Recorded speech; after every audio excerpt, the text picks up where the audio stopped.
Why did Grandma start acting like a teenager? When Grandma moved in with us, we thought it would be a peaceful change.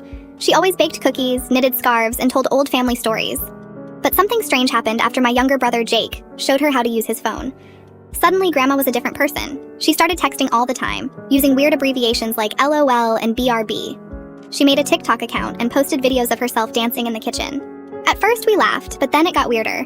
She ordered ripped jeans online, started saying, "That's lit," and even asked me if my school had any cute boys she could set me up with. The final straw was when she dyed her hair purple. Dad almost choked on his coffee. "Mom, what is going on?" he asked. She just winked. "I'm just living my best life," she said. One day I walked into the living room and caught her watching some reality show about influencers. She turned to me and said, "I think I could totally be famous. What do you think of Glamma as my username?" I didn't know whether to laugh or cry. Should we stop her, or just let Grandma live her new teenage dream?